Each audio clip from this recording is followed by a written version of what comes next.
We've been taking a deep dive into FunWhole products recently, while poking fun at their embarrassingly awkward company name. Actually, you're the only one who's been doing that, McCluck. Yeah, you're really missing out. So let's continue our journey into FunWhole's Steampunk world with the Trading Center, a set they released last year. You've been so busy playing with your FunWholes lately, I'm surprised your fingers aren't sore.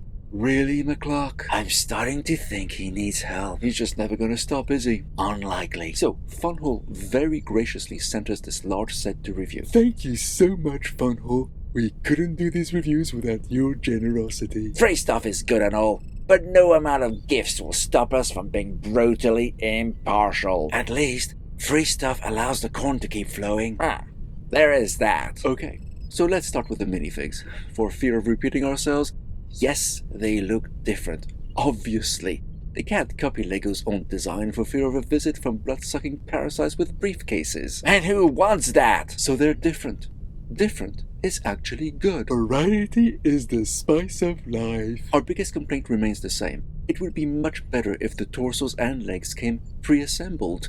Instead, we have to connect very thin arms and hands, which can be tricky. As far as I could gather, this set was released in October 2023, 3 months after the airship, and our complaint about that steampunk vessel was already being tackled. An extra set of arms and hands were included with the trading center, just in case you accidentally break one of them when trying to attach them. As has happened to us when assembling the newsstand. This was totally our fault, and due to the fact that we didn't know how to properly connect the limbs without damaging them. Since then, we've had no issues. So, yeah, spare arms and hands are good, but it would be much better to have pre-assembled figs instead. I really hope the FunWhole people are listening. As for the build, the trading center came out before FunWhole introduced its specialized bricks which let the power cables through, so we have to settle for a handful of specialized tiles and plates, which have special grooves to make sure the cables don't get pinched or damaged during assembly. The electrics were added to the set pretty quickly this time, and we have to conceal them under regular plates and tiles again. Good thing we've got experience doing so with less intensive builds before we tackle this one. Agreed. If you're at all uncertain about routing cables and making sure they don't get damaged, the trading center might not be the best set to start your FunWhole adventure with. Heck, even if you're confident, if you look closely, you'll see plates that are visibly warped by the presence of cables underneath them. And there's nothing you can do about that. And remember how you were lamenting the fact the airship didn't have touch terminals, making the removal of its root frustratingly difficult? Indeed I do. So it was good to see that the trading center's got a bunch of those, which actually makes the building process much more efficient. Shame they come on stickers you have to apply to specialized bricks. A process that hasn't changed to this day. Why have a sticker, though? They have a special box for the lighting cables, which also contains special plates when they're attached to said cables. Why not have those touch terminals already pre-configured? Especially when you consider how tricky it is to remove those particular stickers from their backing. You're right, it's a pain, which shows there's still room for improvement. But aside from that, I found the building process to be well organized and easy to follow. It's composed of 3 books, one for each of the 3 buildings the trading center is made up of. And then there's the decals. Great iridescent egg! There's even more of them than with the airship! I know, right? Although, I feel I need to clarify something. The airship's decals caught me by surprise. I thought they were regular old stickers and treated them as such, which caused quite a few problems during application. I'd say you started applying a decal, then lifted it off as you tried to change its position, and as a result, you left some of the print off the sticker and on the tile. It was such a mess. That's because I was using my fingers to do this. Thankfully, the ones we messed up weren't that crucial, nor were they easily visible. Now, being forewarned is forearmed, and with the judicial use of the included tweezers, we were able to carefully apply all these decals without too much trouble. What a relief! Lucky we worked on the airship first, eh? You're telling me. Would still prefer prints, mind. Me too. Rest assured, the more recent sets come exclusively with prints, saving us, and I'm sure many others, a lot of stress. And I can't wait to tackle those sets for that reason. There's enough stress with those electrical cables. Indeed there is. So, having understood how to safely apply decals, and having had experience with those cables by now, The build turned out to be pretty straightforward and uneventful. Well, we did have a couple of issues with being able to connect parts together properly, especially when building one of the display units in the green store. The transparent elements refused to connect to the 2x8 plate on top of them, and we had to apply considerable force for them to do so. It's the same issue we encountered with the antique store when the floors just wouldn't want to line up properly together, albeit on a smaller scale. Considering the trading center was released about a year before the antique store, I'm not too surprised they had similar issues. In fact, there were many areas where the connections just weren't as strong enough, and the construction warped as a result. Well, except we didn't have that problem with the airship, which was released before the trading center. These types of issues remind us that good though these alternative brands are, sometimes it's the little details that count. Oh, and the top of the main tower was another place where there was an issue. You can see it's not level, and for the life of me I couldn't find a way to fix it. I actually suspect it might be due to the warping of the pieces due to cabling somewhere underneath it. Despite these ongoing glitches, of all the FunWhole sets we've built, this was the most uneventful one. It comes with multiple bags numbered 1 to 15, and the first 5 deal with this central tower, and by setting up the junction box at the front, we were able to easily test the lights as we went. I actually like that there are special steps asking you to check the lights as you progress. It's a great way to make sure everything works as it should, rather than waiting until you finish to realize there's a problem somewhere down the line. Now, bags 6 and 8 are for building the green store. It's pretty much the only place where any trade seems to be taking place, and you'll find lots of little brick-built devices throughout. Some are obvious what they are, while others are more mysterious contraptions. It had strong antique store vibes. Or more accurately, the antique store, having been released the following year, seems to have been inspired by this part of the trading center. Is it me, though? Or is this set kinda lacking in its steampunk vibe? I have to agree that there actually isn't much of that up to that point. You're forgetting all the gears we assembled to make the large clock in the tower. Except clocks have gears as a matter of course. There's nothing really steampunky about clocks. Now, all this changes with bags 9 to 11. With them, you get to build the floor above the green store, which is filled with protruding gears both inside and out, including massive tubes overhead. They look great, but it's a shame these gears are just for show and don't really do anything. There's a bit of a play feature coming up, Gigi, with bags 12 to 14. These are to assemble the blue security building.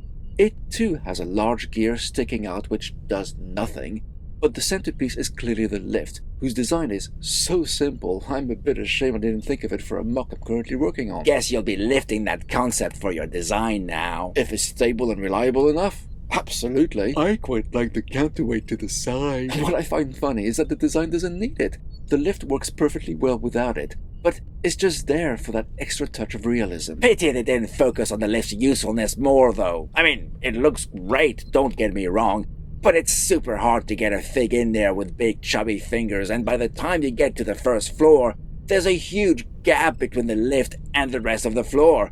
And that's assuming the lift stays at the top and doesn't droop down a little when you let go of it, which it sadly does. Talk about minding the gap. Maybe that's why there's a barrier in front of it.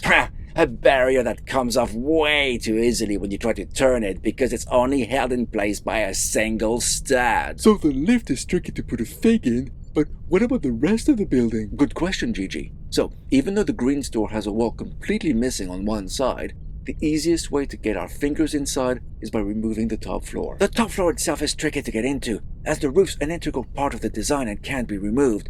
So you're left with getting your hands through the balcony. And speaking of access, there's absolutely no way for the figs themselves to get in it. There's no doors, no stairs, no nothing. Bit puzzled that the seats have 2 studs on them. I mean, it's what you'd expect from a Lego seat, as you can attach Lego minifigs to those, but FunWhole's figs don't have holes on the back of their legs. Makes me think this is another model that was designed before FunWhole's figs had been finalized, like with the airship. That may well be the case. Now, to finish off the build, the final set of bags are there to create a central pillar with some printed materials. Don't you mean decal materials? Yeah, there are no prints in the set, it's all decals. Aside from the cloth trading center banners. Aside from those, yes. Oh, and the subtle prints on some windows. Circling back to the lighting system, as this set is quite big, it's the first one we've encountered that needs 2 junction boxes to handle all the lighting cables. The first one was assembled very early on, while the second is one of the last things you place, and all the connections work very well despite how fiddly it is to connect tiny little cables to those junction boxes.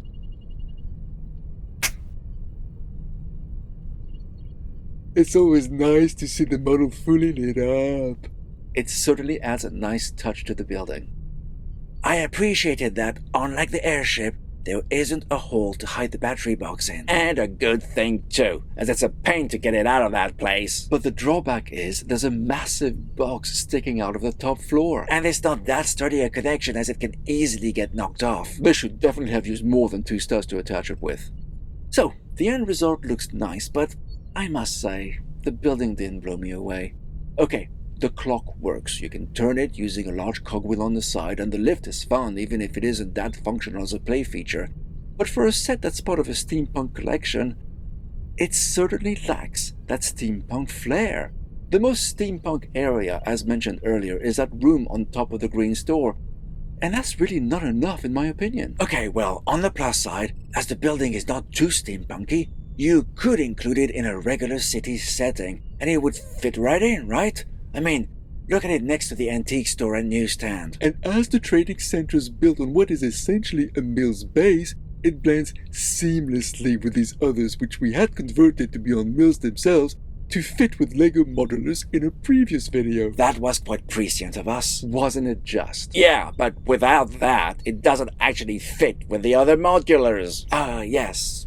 Good point, McCluck. Plus, they may look okay from the front, connected together, but it doesn't quite work from the back. Okay, well, I like the fact that you can detach the side buildings and display them at an angle. It looks great on its own that way, from the front, but turn it around to the other side and it looks weird. It's even worse if you turn those side buildings fully 90 degrees so they're all flush with themselves at the front.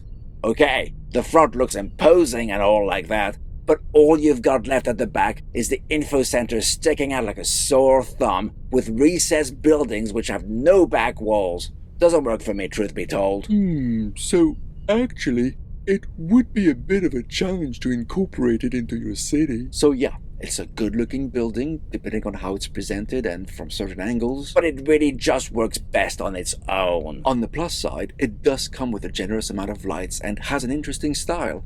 But it's supposed to be part of a steampunk collection, and I'm afraid, on top of everything else, it just doesn't scratch that steampunk itch enough. At $130, it's pretty expensive for a steampunk light, mostly display-only building. It's made up of 2,680 pieces, McCluck, so it's a good price for the amount of stuff you're getting. At $130, this one's not cheap by any means, but it's a heck of a lot cheaper than you'd get from Lego at that piece count. I mean, Lego's Sanctum Sanctorum has about 30 more pieces, a buttload of stickers, no lights, and it costs $250. That's almost twice as much. Yeah, it's way more expensive, but it fits with other modulars, so easily blends into a city, like FunWhole's antique store in fact, which is something the trading center doesn't do. Well, not without some major modifications.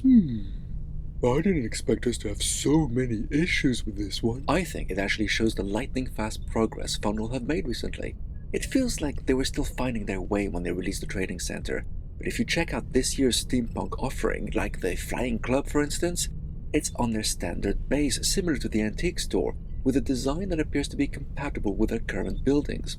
They're finding their style, and it's great to see. So where does that leave the trading center? Well, it looks good on its own from certain angles, so it will appeal to some.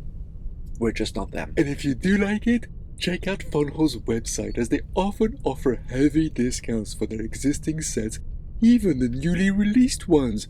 So it's always worth checking out what's got that 20, 25, 30, even 40% discount on a particular day. So, do let us know what you think of this almost but not quite steampunk trading center, and we'll speak to you again next time.